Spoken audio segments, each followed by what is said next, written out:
Welcome to the Accelerated Investor Podcast with Josh Cantwell. If you love entrepreneurship and investing in real estate, then you are in the right place. Josh is the CEO of Freeland Ventures Real Estate Private Equity and has personally invested in well over 500 properties all across the country. He's also made hundreds of private lender loans and owns over 1,000 units of apartments. Josh is an expert at raising private money for deals, and he prides himself on never having had a boss in his entire adult life. Josh and his team also mentor investors and entrepreneurs from all over the world. He doesn't dream about doing deals. He actually does them, and so do his listeners and students. Now sit back, listen, learn, and accelerate your business, your life, and your investing with the Accelerated Investor Podcast. So hey, welcome back to Accelerated Investor. I am so glad that you're back here to join me again for yet another episode. And I appreciate so much all of you who are sharing this on social media, leaving us ratings and reviews, learning about real estate entrepreneurship, hearing from some of our self-development guests to become a bigger, better version of yourself. Whether you're a real estate entrepreneur, broker, lender, mortgage originator, whether you're a multifamily investor, rehab flipper, or whether you're just getting started and you're just interested in learning more about how to create additional cash flow from real estate. I appreciate you being here. I appreciate you taking the opportunity to grow in your own life and take time out to listen to this, whether you're at the gym, whether you're walking, whether you're in the car, whatever it is. I appreciate you. I appreciate your commitment to your success. Today, I am interviewing Chris Walsh and Brian Laporte. To give you a little bit of an idea of their background, they partnered up just about a year ago. Chris spent over 10 years as a pro golfer and helped develop the golf tech systems and the golf tech business in the greater Cleveland operations, of which he's a part-time owner. And he caught the real estate bug a few years ago, having accumulated 12 units prior to his partnership with Brian. Brian spent 15 years in sales and business development and has a background in commercial construction.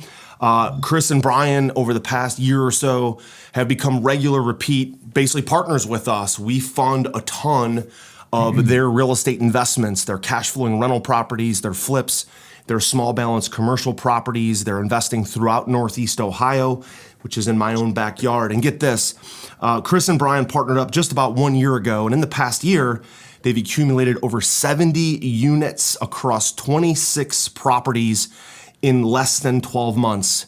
And that includes single-family rentals, duplexes, and some small balance multifamily assets. They expect by the end of 2019, by the end of this year, within about 18 months of kicking off their partnership, they expect to have over $250,000 in annual cash flow, $700,000 in refinance cash out proceeds, $1.8 million in equity in their deals, and expect to have over $200,000 of annual equity growth in appreciation from their assets, as well as the principal pay down from their mortgages. And they plan to simply continue this pattern of success that they're on, scale up, and continue to buy larger and larger assets. So Chris and Brian, welcome to Accelerated Investor. What's going on, guys? Good to be here. Thanks for having us, Josh. Thanks a lot for having us on. You bet. Now, a little bit of additional color. I was actually out in the field with the guys, with Chris and Brian, just last week.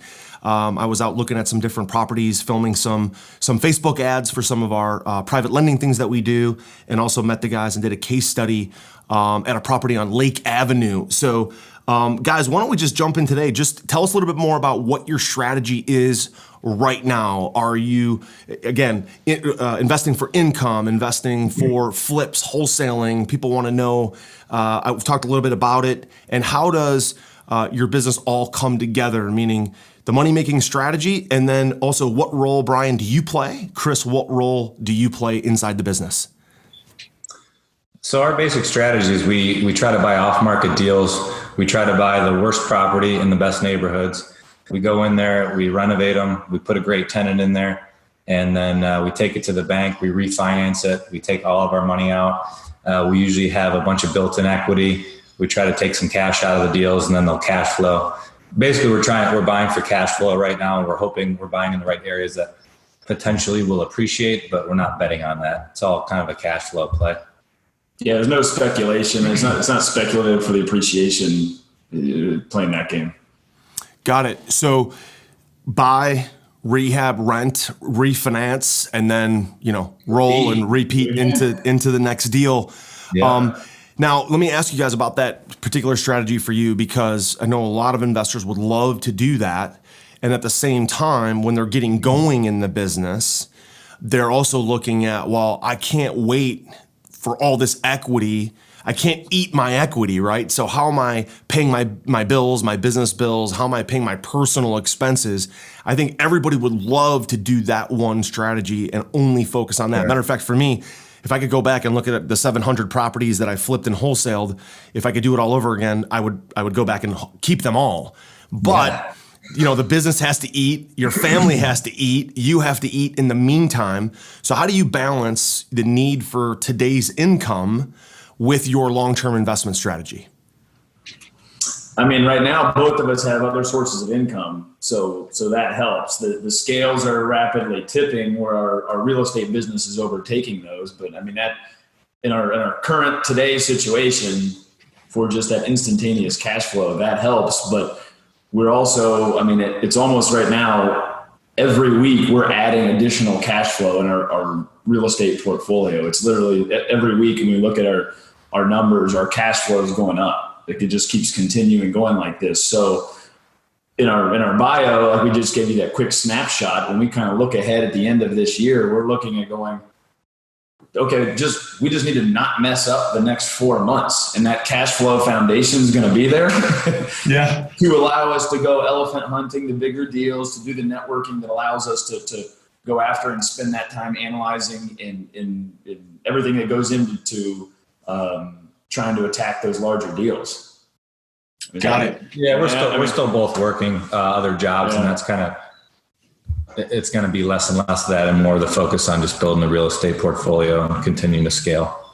Got it. Yeah, fantastic. So having some of that other source of income while you're doing this. So because you're doing this, you kind of almost have two full-time jobs, right? You got your regular day job and then also this real estate thing, which you've built a massive portfolio in a very short amount of time. Tell me how you balance it all, and tell me a little bit more about your team that helps you pull it all off. The balance is tough when you're working two full-time jobs. I've been scaling back from my job, but it's been tough. I mean, you spend almost all your time either working in your normal job and then building the business. So it's been a little bit of a sacrifice, but it's been fun. We've gotten to meet a lot of cool people like yourself, and we've had a lot of good partners. We just hired a property manager we call her the human leatherman. She basically does everything. I don't know how we did it before her. And as we go along, we found a really good contractor. We found really good lending partners like yourselves. And we just kind of continue to put the pieces together. And, we're just kind of learning on the fly like everybody else. But the further down the road we go, the more pieces we're putting together, and the more streamlined it's getting.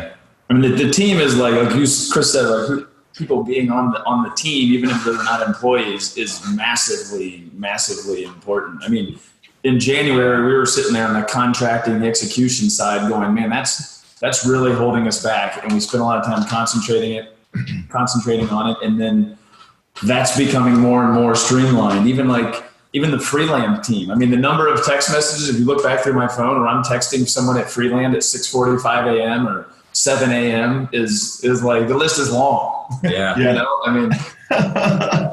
So that's huge for us, I mean, your guys were doing, you got one of your key guys out having another kid, but your other people stepped up to bat and were coming through for us, that some just normal draw money, but things that needed to happen on a few projects yesterday. And it was like, they're keeping us in the loop. They're going, I'm not having to chase everything down. We're spending time on other stuff, so. Right.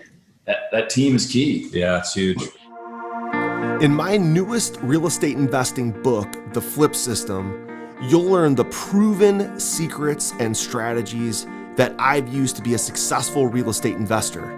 You'll also hear the story of my journey from quitting my job to doing over 2,000 units of apartments. The Flip system is now available for a limited time, and you can grab your free copy at getflipsystem.com/podcast. You'll learn the same proven principles and secrets and investing strategies that I used to quit my job and pursue a life of financial freedom. In this book, I'm sharing exactly how I was able to personally close over 750 profitable real estate deals, make over 400 private lender loans, raise over $30 million, and acquire over 2,000 units of cash flowing apartments. Get my newest book now for free at getflipsystem.com/podcast.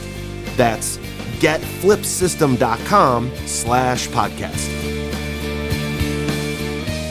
Let's do a deeper dive on the team then. So help me understand who on your team is focused on property acquisition and what property acquisition strategies are you using to find your deals? So we kind of joke. I mean, this is kind of him and I right now. I say I'm the CEO and he's the COO. I find a lot of the deals, and I try to raise a lot of the money, and he obviously is starting to do more of that, and he's a lot better as far as the operation side of it. So it's a pretty good team. I'm horrible at what he does. And, yeah, I mean, it's a good combo. We definitely have separate skill sets. If we were both the same, we'd probably crash and burn already. Right. Yeah. And I found even my own businesses, almost all of my real estate enterprises, I'm kind of on my third partnership. My original first partnership, one of us focused on property acquisition and one of us focused on getting properties out the door. We were wholesaling primarily, doing a lot of short sales and pre-foreclosures. But we eventually found that we both had the same skill set. We built big businesses. We decided to buy each other out because we almost felt like we had two CEOs. And it was tough to operate that way. We were starting to confuse our employees, and businesses that got big enough, we split them up.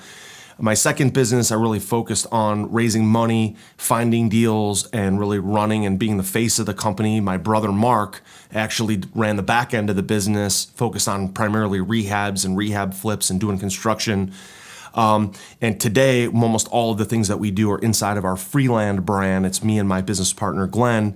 And I focus primarily on raising money, building the brand, and marketing. And then Glenn focuses again on more of the back of the house in the money management, the fund management, looking over our apartment buildings that we own and dealing with back-end relationships, making sure basically the machine has all the parts moving. And you've got to have different skill sets, right? So Tell me a little bit more about that and about the team. So specifically, if you guys are finding deals, what techniques are you using? And then as soon as you find it and close on it, and a lot of the deals we're funding, but when you close on it, then who's on site actually doing the renovations, rehabbing, overseeing the contractors?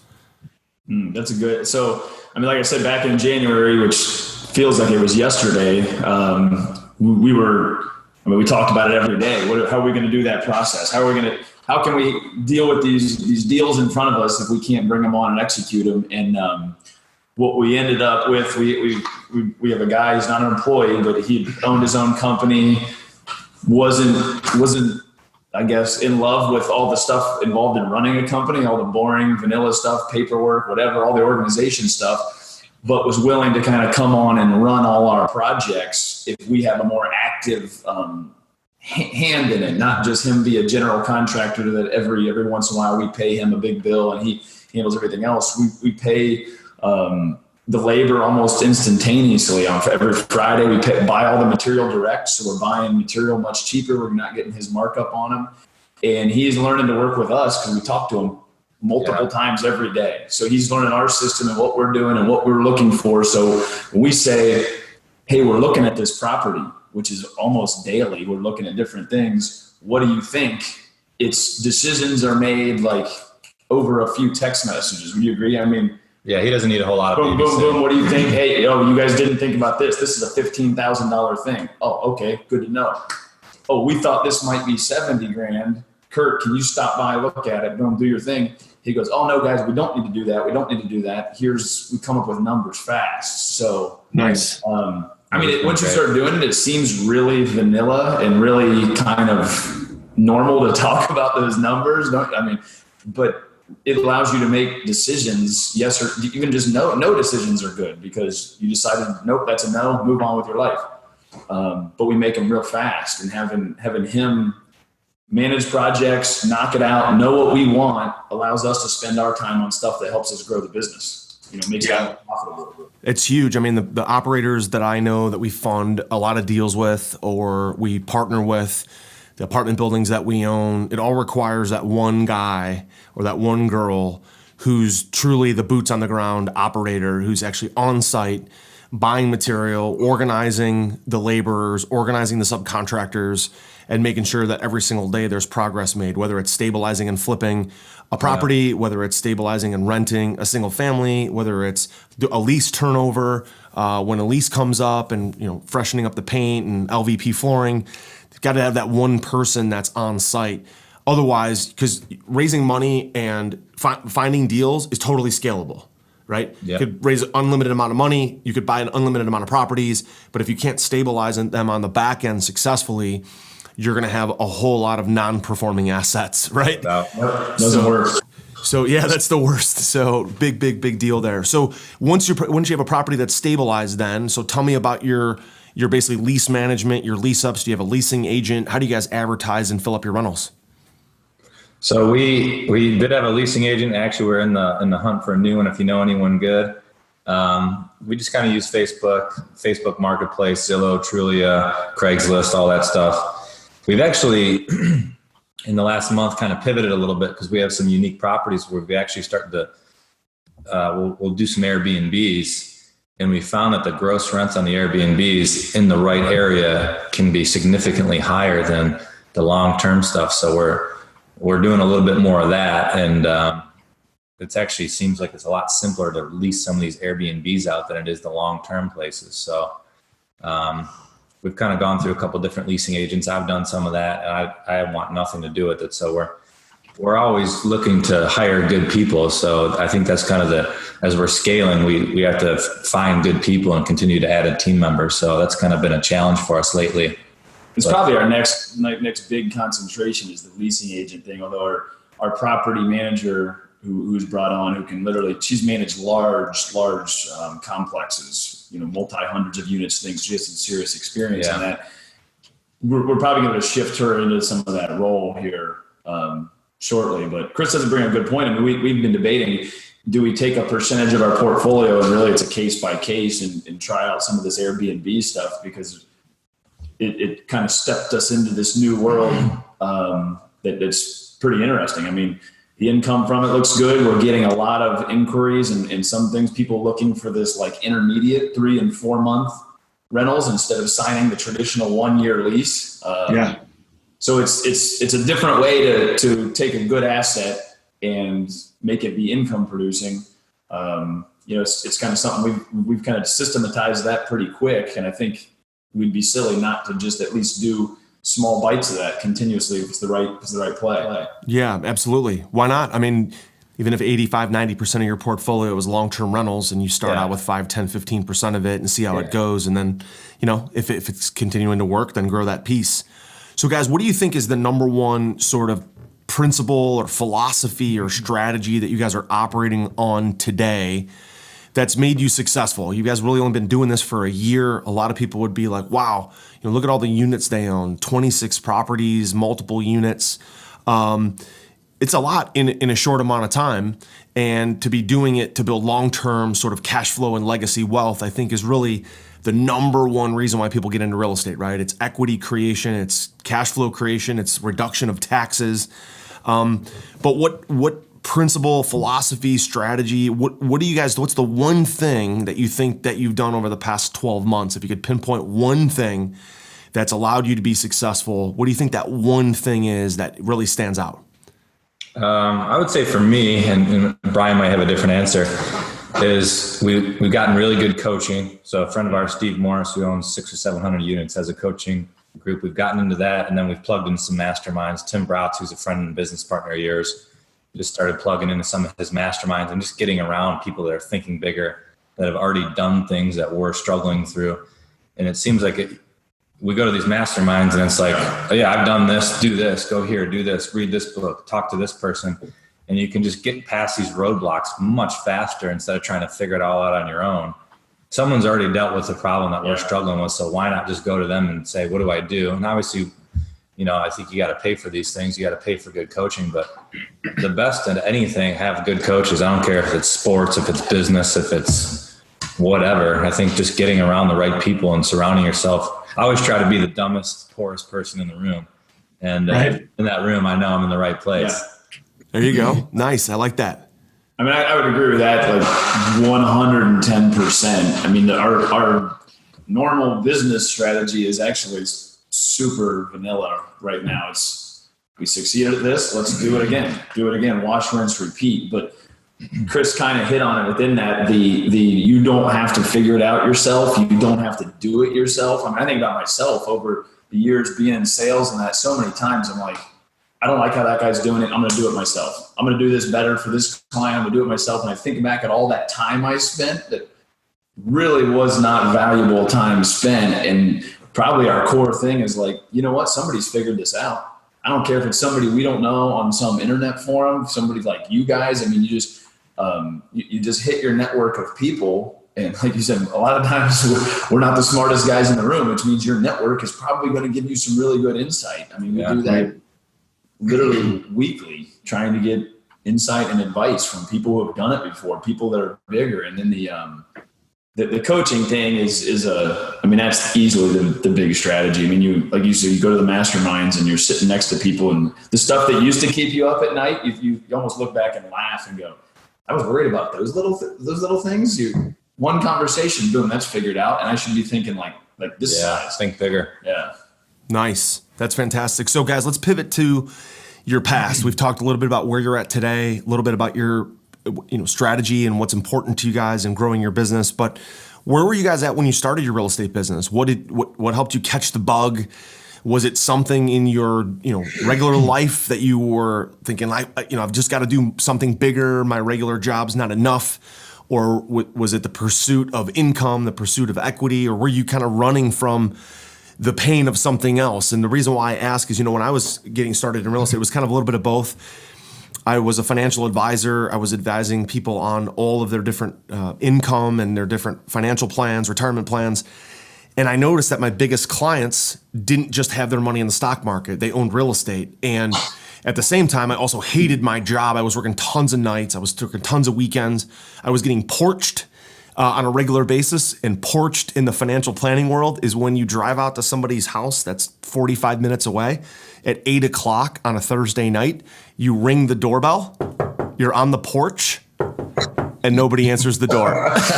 Ouch. So I was sick and tired of getting porched and just driving out in the middle late at night to have an evening meeting with a client and them just not showing up. And so I was really starting to resent the job, and I had to find something else. And of course, real estate had all this upside as well. So what about for you guys? What pleasure were you pursuing? What did you view real estate to be as far as the upside? And was there anything that you were running away from? You want to go first? Yeah, sure.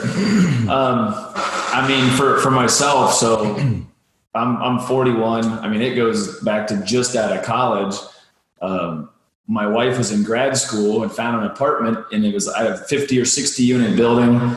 And the guy was able to give her an apartment for free if she paid all her expenses if she managed the place. And I remember talking to the guy and I'm thinking, 23 years old, it was really tough to comprehend it all. But he owned the building next door, and he owned that building. And he always seemed like every time I saw him, he's in shorts and flip flops, and he's taking his boat out, and he's this and that. And so super ignorant, but you started trying. I remember doing spreadsheets back then, me and my buddy trying to figure out his business and go through like the model of how do you even do this thing? And then, you fast forward a little bit. So it was always kind of in the back of my mind, like, that's crazy. That's an awesome business. And life happens. You have 3 kids, get married, go through all that, doing all that. 2008 happens. It's like the world's going to fall apart. And just continuously, reading things. You meet successful people, like you said, and it turns out they own X million dollars of real estate. And as that goes on, as it got more recent years here, you talked about, in 1 year's time, we did all this. Well, previous to that 1 year is a lot of time talking to people, a lot of time reading, trying to understand how do you make that leapfrog. It's easy to buy 2 or 3 properties. Anybody can kind of save up a little cash and go do that. But how do you leapfrog it into a business? So that amount of time doing it. And then once we partnered up and it was just hit the gas pedal and go. I mean, you put all that all that learning and reading and every networking, that kind of stuff into practice, and you just keep hammering it then. So kind of a little bit of a roller coaster, but now that we're on it, it's full go. Nice. Yeah. Nice. I would say for me, it's a little bit, I played golf for a living, and I was around a lot of very successful people that didn't trade their time for money.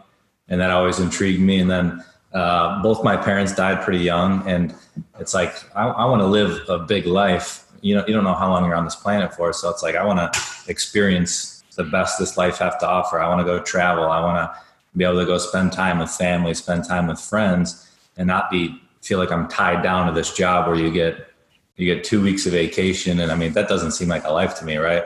Right. You talk to people that have been working for the same company for 30 years and have I got 3 weeks of vacation this year. That's just not how when I'm 80 years old, hopefully, and I'm on my deathbed, that's not how I want to tell my story. I want to live this big, amazing life and, get the most out of it while I'm here. Fantastic, guys. Besides that. Are you ready to automate and explode your real estate investing? We're searching for extremely motivated individuals who are sick and tired of wasting time and want to finally see real results from their real estate investing business. We're searching for investors looking to get to the next level and become a bigger, better version of themselves while being a more successful real estate investing entrepreneur. Apply for mentoring and coaching at joshcantwellcoaching.com/podcast. That's joshcantwellcoaching.com/podcast. What about the future, right? You've been at this for a little over 12 months, 70 units, 26 buildings. Tell us, where do you see your life and your real estate investing, 3, 5, 10 years from now? So we're just going to take the same strategy and start to do it on bigger buildings. So we start out with single family, 4-plex. We've got a 10 unit building under contract, doing the same model. We actually just got a text last night. Guy's got a 128 unit building he wants us to look at on Friday, and just kind of that same model. We buy it undervalued, go in, renovate it, put great tenants in there, refinance it, and just keep scaling up. It's become a little magnetic as we've proven ourselves within a certain network that, like you said, we were together last night and Chris got the text about this apartment building. As I'm sure you well know, opportunities start coming at us without even reaching out and trying to grab them. Yeah. So we're, the opportunities are there to scale up. It's going to just be up to us to continue to do it. We were at the Indians game last night watching batting practice on the field with one of our coaches and business partners, and we got a text, "Hey, want to come look at 128 unit building?" We were actually standing on the field right next to the home plate. So things are just starting to, as we're getting better at, we close on all our deals and we're reliable and we do what we say we do. People want us to, more people want to partner up with us, which has been pretty fortunate, and we have more opportunities. We're just going to continue to take them and grow. And I don't see an end in sight right now. We really enjoy doing what we're doing here and scaling and growing. So I don't know, maybe we'll own 10,000 units here in a couple of years and start buying jets like Grant Cardone. Who knows? Yeah. Nice. Yeah, nice. It's a fascinating thing just to be able to, like, for me personally, to teach my kids are young. Oldest is 12, but to teach them that this is the way this happens. I mean, they've come down to our properties when we've bought them before. Actually, Mr. Sophia was down with us at Bailey. It was destroyed. It was uninhabited. It looked like destroyed. She helped me punch drywall and tear it. She's like, "Oh my gosh, what is this?" Then she was there when we finished it. Now it's a cash flowing property. And they're like, "Oh, this is how this works," But yeah, I mean, when I was 12 or when I was 25, no one ever, it was nobody's fault. I didn't learn that. And no one ever taught me how this works and how the flow of the money works and how the deals work. It just wasn't there for me. So you're going to pass that along to your kids, huh? Help them understand 100%. entrepreneurship and Man, even if my kids are doctors or lawyers or nurses or teachers, they're gonna own real estate, right? On the side. So much like you and much like me, if you have your regular day job and you kind of catch the bug, and then you're like, okay, I'm out, I'm done. So even if my kids think they want to be, a technician of some kind, doing a job, I hope they catch the real estate bug, own some properties with me, and then eventually leave that job, much like the three of us have done.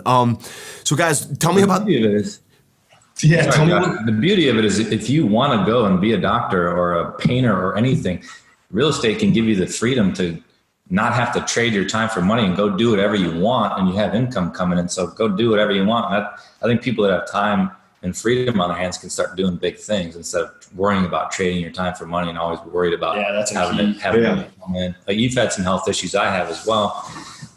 If you can't work for long periods of time because of some health issue, that money goes away pretty quickly. I mean, that alone is a big reason to have that passive income coming in case something happens to you or your family. You don't have to worry about not having to work. That's a really, really good point. Yeah, it's what it's all about, guys. I mean, passive cash flow and pursuit of basically personal freedom. I was talking with Kevin O'Leary from Shark Tank, who spoke at one of my events, and we were talking in the green room before and after his keynote. And Kevin and I were just talking about personal freedom. He's like, that's really the definition of entrepreneurship. If you're pursuing personal freedom, the freedom to do what you want, obviously the income and the wealth and the equity and all that stuff comes with it. If you're successful, a lot of businesses are not successful, but the definition of an entrepreneur, according to Kevin, was anybody who's pursuing personal freedom, and they're willing to risk not having the quote unquote guarantee of a job and regular recurring, paycheck in order to be an entrepreneur. You are now an entrepreneur if you're pursuing personal freedom. That's really what it's about, right? To be able to go with your kids or go on a boat, take some time off, do what you want, but obviously comes with a ton of hard work too. So guys, as we kind of round third here and head for home, tell me a little bit about some of the deals that you guys have done that have either worked out way better than expected or way worse than expected. What's maybe one of the craziest deals you guys have done in the past year? What challenges did you face, and how did you, successfully exit that deal or make that deal work? One of the better deals, we're just about to refinance. We bought this property in Ohio City for $61,000. We put $40,000 into it. We owed our lenders 10%, so we're all into it for $115,000. It just appraised at $250,000. We're going to take 65%. We're going to put a 65% loan. We're going to get $40,000 in cash, and we turn it into an Airbnb. And the thing is grossing like $4,700 a month, which is crazy, which is like 3 times what we get in rent.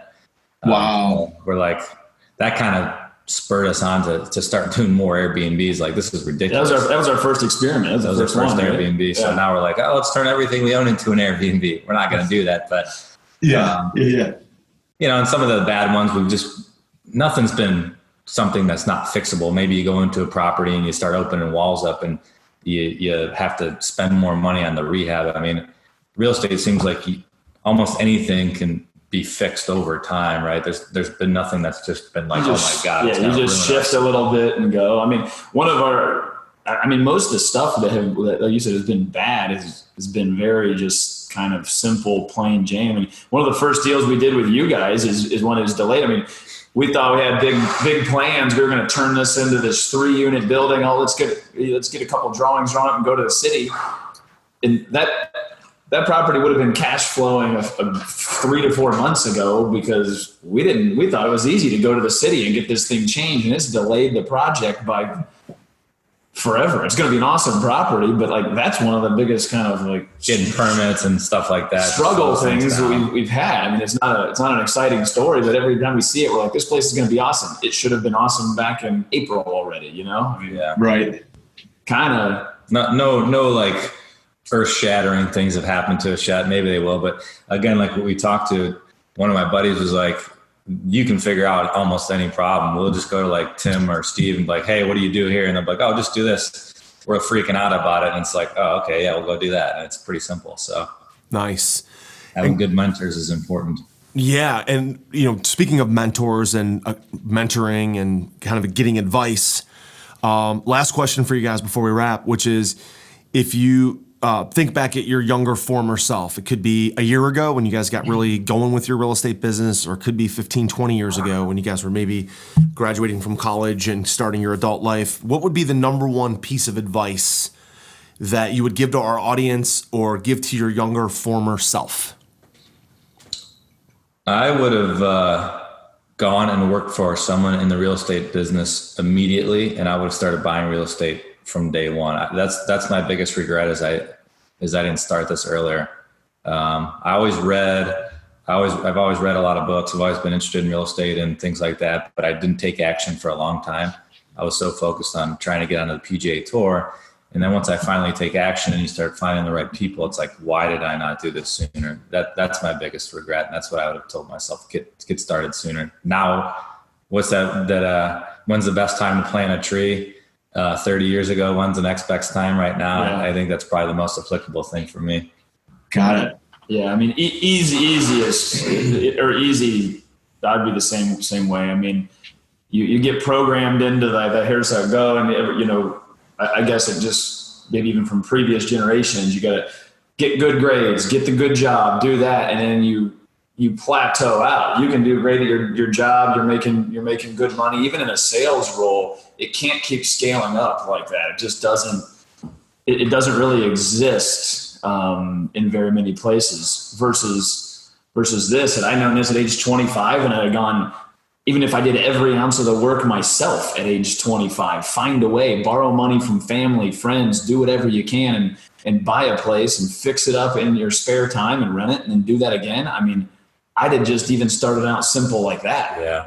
And then obviously it would have just allowed you to keep springboarding up a little bit versus, us doing it now. I mean, you talk to a 24-year-old even about it now and they're probably scared shitless because it's like, how would I even do that? How would I? And it's like, just go do it. What's the worst case that happens? You know what I mean? What's the worst thing? Right.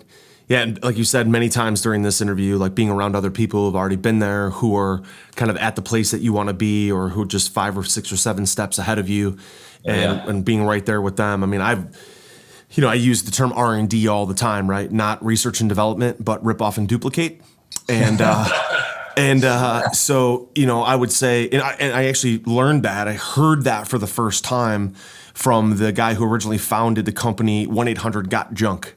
And he literally said in an interview very similar to this interview that he never had an original idea, that he literally built the business off of simply watching other people. Yeah. And he took the words like not reinventing the wheel, literally, and he literally said, I'm going to take and rip off and duplicate and steal every great idea I can from every mastermind I can, from every coach and mentor I can, and I'm going to put that into this business. And so he was just really transparent and upfront about R&D, and I just love that. I heard that years and years ago, and I think it's phenomenal. So, guys, well, listen, we really love and appreciate the partnership with you guys and funding all the transactions for you guys that we've done. We continue to look forward to that going forward. Yeah, you guys have been great partners. We really appreciate how you guys have helped us grow, and you guys have been, like traditional banks, it feels like, you're a bank, but you guys really feel like a business partner, and you guys really kind of help us streamline things and grow. So we appreciate your business as well. It's been a good partnership. 100%. Member of the team. Sure. So, hey guys, before I let you run, I'm sure there's going to be hundreds, thousands of people who listen to this and really, really enjoy it. Our audience is growing and our community is getting bigger. And if any of them want to reach out to you guys and touch base, invest with you, wholesale properties to you, just connect with you, become a private lender, or just learn more about your business, what's a good place that they can connect with you? You guys have phone number, email, website, Facebook page? What's a good place for them to connect? Yeah, so you can contact me on Instagram, chris.walsh.cle. You can email me at cwal4181@gmail.com. And our website's being built right now, so that should be done hopefully in the next week or two. You want to text me, 440-829-7141. Don't call me, I won't answer. But if you text me and you want to lend us some money, I'll give you a call back. All right. Same for me, brian.j.laporte, LAPORTE @gmail. 440-665-9172. He'll answer the phone. Yeah, maybe. Same deal. Text is the best way. Instagram, Brian.Laporte96, and shoot us something. We're always interested in talking to good people. If anyone's interested in partnering up in some way, I mean, you can't meet enough good people. Kind of is what we say. Perfect. Thanks, guys.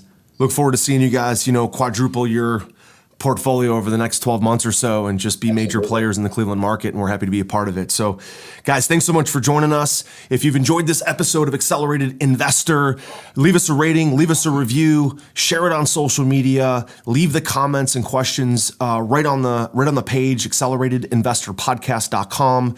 Right in iTunes. Let us know how we did. Let us know what questions or comments you have for Brian and Chris, and we'll see you guys on the next episode. Thanks so much for being here. We'll talk to you soon. Josh. Thanks, Josh. You've been listening to Josh Cantwell and the Accelerated Investor Podcast. Leave a comment on our iTunes channel and let us know what you want to learn next or who you'd like Josh to interview. While you're there, give us a 5-star rating and make sure to subscribe so you can be the first to hear new episodes. Follow Josh Cantwell and his companies, Strategic Real Estate Coach and Freeland Ventures, on all social media platforms now, and stay up to date on new training and investment opportunities. To start your journey toward the lifestyle you've always dreamed of, apply for coaching at joshcantwellcoaching.com.